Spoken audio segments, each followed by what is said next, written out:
Hello beautiful people, my name is Vendi and today I'm going to be telling you all the books that I read in the month of April. So if you haven't guessed by how rough I'm looking right about now, it's the middle of finals season. Basically what that means is that deadlines of all sorts have been kicking my butt over the past month. The ultimate result of that is that I didn't read as many books as I normally do. But that being said, I read 8 books in the month of April and I'm pretty proud of this list. So without further ado, because I need to get back to studying and essay writing, I'm just going to show you what they are and you guys can be proud of me too.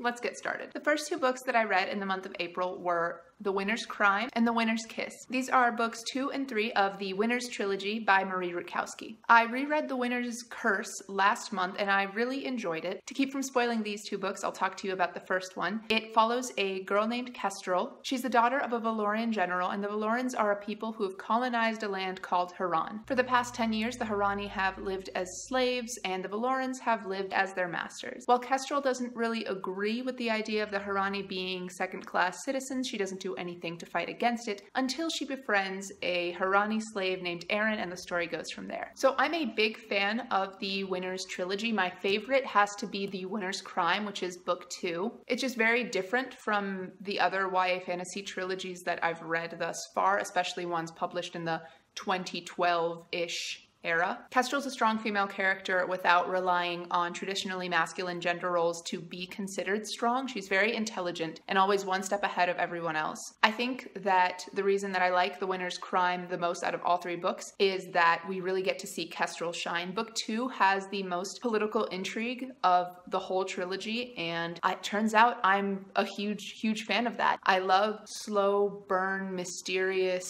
tricksy little situations, and I love watching Kestrel get into them and get out of them, and sometimes not get out of them. The Winner's Kiss was also interesting, and I think it was an effective way to close off the series, but I didn't like it as much as Crime or Curse. So in order, I liked book 2, then book 1, and The Winner's Kiss, book 3, falls into 3rd place for me. There is a trope that is used at the start of The Winner's Kiss that I really like in fan fiction, but I don't think it was a good way to continue the story after what left off. It felt like a way to prolong the story unnecessarily, and I think that at that point there could have been a whole bunch of intrigue because there's a literal war going on. And there's just so much room for Kestrel to continue being her badass self from The Winner's Crime, and then she just wasn't for a lot of it. The Winner's Kiss was the most focused on the relationship and the romance of the 3 books, and I'm trash for that. As you know, I'm trash for a good romance in a book, but I think it was the wrong place to put it. I feel like in a conclusion for a series like this,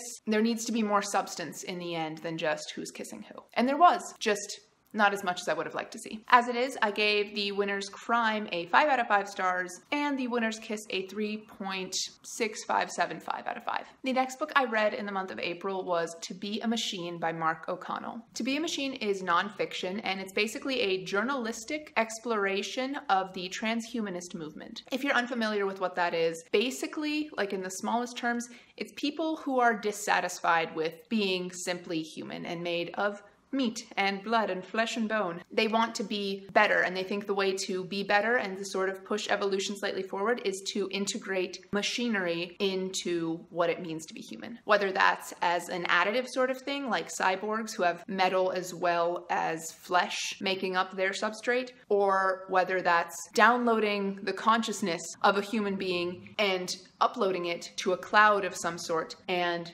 basically living forever as data. As a person who's a little bit afraid of AI, it was a bit of an anxiety-inducing read because apparently we're both very close and very not close to this sort of technology. The thing about technology, though, is that the better it is, the faster new technologies will emerge. A little concerning, not too much, but just enough to maybe make you think. For such a short book, it packs a pretty big punch. Mark O'Connell's writing style is very tongue-in-cheek and humorous to the point where I almost thought it was journalistic fiction. And then he says a very sobering thing, or a line pulls you back into it and you realize this is real. These are real people that he's talking to with a real conviction that humanity can be made better by making it less human. Or perhaps it's not less human to want to be better and to be part machine. Maybe that's what humanity's ultimate fate will be. It's a really interesting book. I highly recommend it. As I said, it is nonfiction, and you guys know that my rating scale for nonfiction is different than my rating scale for fiction. I just do a thumbs up, thumb down scale. Definitely a big old thumbs up for To Be a Machine. The next book that I read in the month of April was And I Darken by Kiersten White. I read And I Darken for volume 1 of the BookBaeReadalong, which is a read-along / readathon thing that I host with my friend Lou over at Books Are a Way of Life. I'll have the Goodreads group for the Book Bay Readathon linked down below, and I would love for you to join us, but I digress. Let's talk And I Darken. So And I Darken is a gender-bent retelling of the story of Vlad the Impaler. It follows Lada Dracul, who is Vlad Dracul, but a girl, during her childhood in Wallachia and later the Ottoman Empire. She and her younger brother Radu befriend the future Ottoman Sultan Mehmed, and the story really just follows the three of them. The thing about And I Darken is that it's very character-driven. The plot definitely takes a backseat to the development of the characters. And I Darken is the first in, I think, a trilogy, and it very much acts as a setup. And I Darken shows you the playing field, it shows you the players, and it lines them up. And by the end of it, you can't wait to know how the game is going to play out. Because I read And I Darken for the Book Bay Readathon, I have a full review of it coming up very, very soon on the 5th of May, I believe it's planned. So I'll go a little more depth as to my opinions on it in there. But as it is, I really, really enjoyed And I Darken, and I think I gave it 3.75 to 4-ish out of 5 stars. And then it happened. I finally read The Hate U Give by Angie Thomas. If you've been following me for a while, then you know that I have been meaning to read The Hate U Give for quite some time now. The Hate U Give follows Star Carter, a young black woman who sees her childhood best friend Khalil get shot by a policeman. The story really goes from there, and the majority of it is about police brutality, and it just is such a beautiful depiction of the Black Lives Matter movement. But it's also about so much more than that, and that really surprised me. The Hate U Give gives you a portrait of Star's life. In addition to living in a pretty low-income neighborhood, Star goes to a pretty prestigious high school as well, and she has to learn how to navigate between those two different parts of her life. And there's a lot of conflict that arises because when those two parts of her life intersect, it's not always the prettiest, and it's not always the most comfortable, particularly for her, because she's the one that actually has to go to both of those places and exist in them. I love that Star isn't portrayed as this impossible, incredible girl, which, I mean, she is, but she's also such a normal teenage girl. She likes the Jonas Brothers growing up, and she has a boyfriend who she loves. She's just a thoughtful, intelligent young woman, and it's so delightful to read from her point of view. I think The Hate U Give is a book that should be basically required reading for anyone who exists in the world as it is today. The Hate U Give made me cry, it made me laugh, it made me think about the world that I live in and how complicit I sometimes am to things that I definitely shouldn't be complicit about. And I think that that's what makes it such a valuable story, is because it puts you in the shoes of somebody who either is very much like you or isn't very much like you. And either way, you learn something about yourself and the world you live in. I loved it. I gave it a 5 out of 5 stars, and I cannot recommend it enough. After The Hate U Give, I read The Taming of the Shrew by William Shakespeare, and I'm going to put this down. As usual, I'm not going to go really into detail with the plot of the Shakespeare story that I read this month. If you've watched the film 10 Things I Hate About You, that's the plot of The Taming of the Shrew. I really like The Taming of the Shrew. I think it was framed in a very funny way. The idea is that the story of The Taming of the Shrew is a play that the characters within the play are watching, so it's like playception. But the way that it's set up is just really funny and tongue-in-cheek and very Shakespeare. And then the rest is history, or rather comedy. Misunderstandings happen,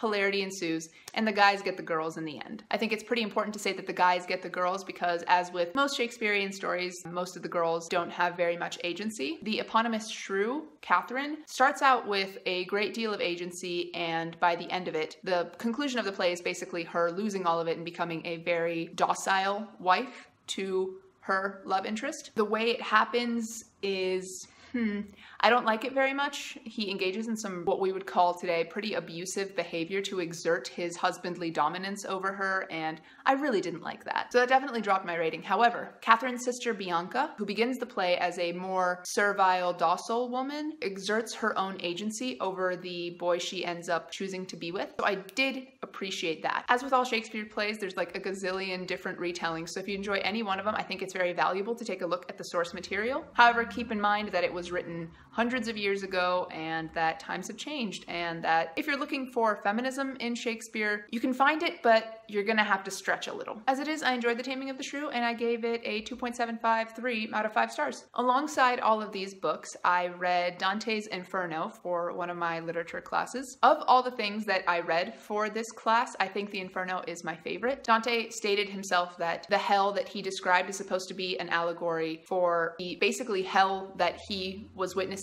on earth. The idea of all the sinners being punished in hell is that their punishments are just and divinely ordained, and Dante, who was recently exiled from his home city of Florence because of some political opinions that he held, was very angry because he didn't feel that the world was treating him justly. So his conception of what justice is and what a true divine perfect punishment is absolutely fascinating to read. Very interesting, very well written, sometimes even funny.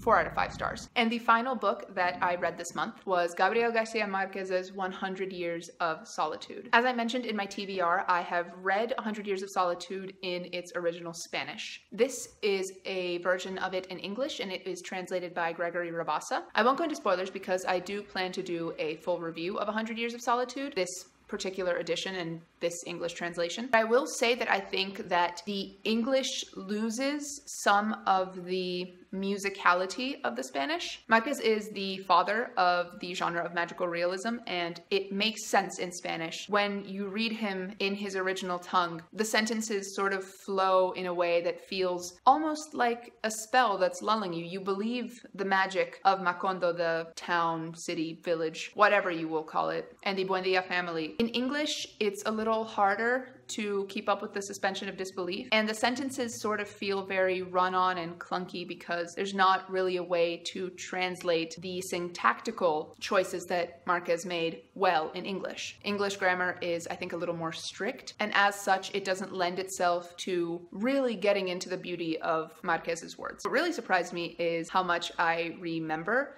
the Spanish version and how much I actually understood when reading it in Spanish. It makes me really happy to know that I've not lost my fluency. My opinions on the characters have remained largely the same, and while the plot was slower in English, I felt, than in Spanish, I still think it was fairly easy to get through because of my familiarity and love for the story. So overall, I gave 100 Years of Solitude a full 4.25 out of 5 stars. Alrighty guys, there you have it. This is my April wrap-up. I'm very proud of it considering how much I had to do besides read this month. And right about now is the time that I should get back to doing those things that I have to be doing. So thank you very much for watching. If you liked this video, please give it a thumbs up. And if you liked me, maybe consider subscribing to this channel. By now, I'm confident enough to say that my official post schedule is Wednesdays and Saturdays of every single week. So I hope you'll tune in to see me next time. But until then, goodbye guys.